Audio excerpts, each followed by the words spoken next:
What's up, peeps? Did you just download Warzone 2.0, hopped on with your friends, and realized that winning was a little bit harder than you expected? Well, ladies and gentlemen, today I got 5 super important tips for you guys that if you follow them, I'll guarantee you that first win and many more to come. Ladies and gentlemen, let's jump right into this video. And as well, special shout out to my newest members who give me a huge extra support to the channel. And you can become one for as low as 99 cents a month. Link is in the description. All right, so let's jump off with the first one, and that is going to be teamwork. And I know teamwork has been spoken about before in Warzone 1, but it is nothing unlike Warzone 2.0. I mean, teamwork is going to be the most valuable thing you can have. In a game where the playstyle is a lot slower, the TTK is a lot faster, everybody moves a lot slower as well, good teamwork will really get you that win in this game. Because this game is not really like the other Warzone, right? Where you could 1v4 people, you had one teammate running around with fast movement game weapons. This is really nothing like that. This game is really like a true battle royale experience where everything is a little bit slower, and as well your comms will be super important. Whenever you see an enemy, call them out. Whenever you need backup and you're about to push somebody, remember to call for a teammate and push with them. Always take a look at your money, see if your teammate needs money to buy that loadout weapon. Everything in this game is going to revolve around teamwork. If you try to do it all yourself, it's going to be significantly harder. Trust me, when you have a good team, you got good comms, it's going to be an easy win. Number 2 is going to be, what is the general game plan, right? Is it the same as Warzone 1 where you drop, get money, get loadout, UAV, and push? Absolutely not. This is going to be completely different. The only thing that it has the same is going to be the first thing. You got to drop and get money. Now, I recommend dropping at gas stations or doing the safe cracker contract. Those would be the best places to get that quick money.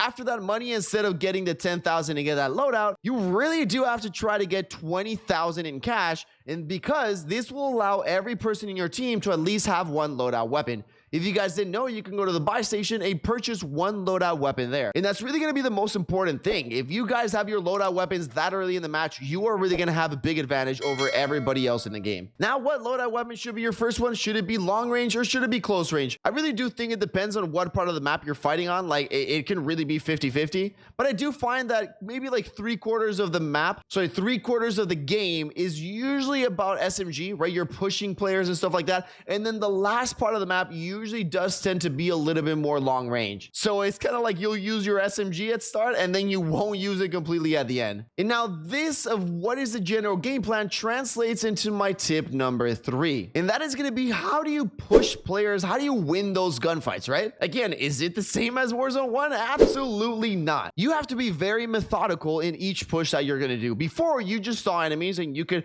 really just run like a headless chicken at them. Why? Because if something bad happened, you had a lot of TTK and you could stim and you had a movement weapon and you could play it up a couple of times and you can do a lot of things to evade that. But not in this one. I mean, if you jump in the wrong window and there's 2 people in front of you, you are not getting out of that one. I mean, you are not. Whenever your friend is in help, I would, instead of just running in there because you don't know how many they are, again, everything needs to be methodical. You need to push with your teammates. Everybody needs to call their downs. All right, I got one down here. I got one confirmed here. And as well, again, pushing enemies, you got to be very careful about proximity chat, which can be a good and a bad thing. Obviously, if the guy speaks the same language as you and you're in the same building, you're like, all right, I'm flanking behind him, I'm going up the stairs. Well, the enemy can hear you as well. So something very important when you're about to push teams is I suggest you plan before you actually push, and then tell your teammates, obviously an important comm or something like that, like one is down, you can say that in the comms, right? But for example, you're about to push the house. Before you get into that proximity chat range, make sure, all right, you stay behind from support. I'm going to go up the ladder and us 2 are going to just rush in there. So make sure when you're pushing players,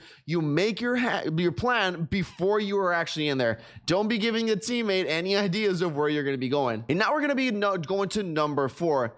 It's a pretty quick tip, but it is a very important one. Stay away from the gas. Again, before you could do some crazy gas plays with the stims and the amount of health that you had and gas mask, and you could also have a gas canister, or you could even have the ammo box to replenish your stims, but it is nothing like in this one. This one, the gas is a killer.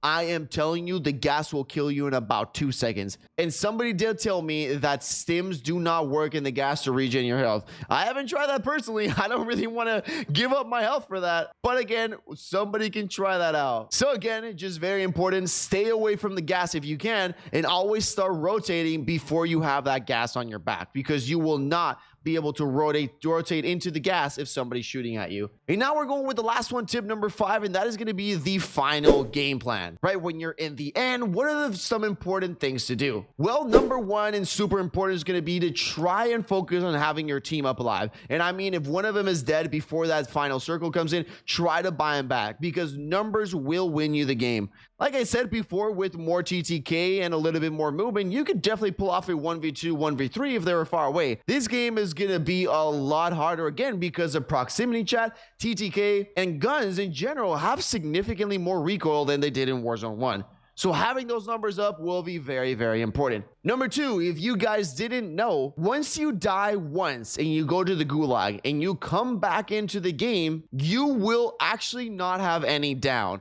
Meaning that if you get shot down, you will instantly die. And this is something I don't agree with the game, because it just makes this game a lot slower, but that is the way these things work.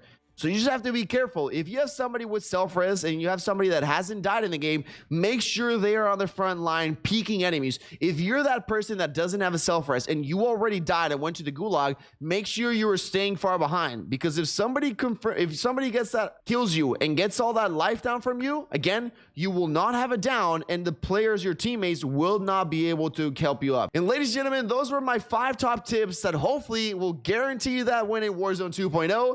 Enjoy and happy hunting.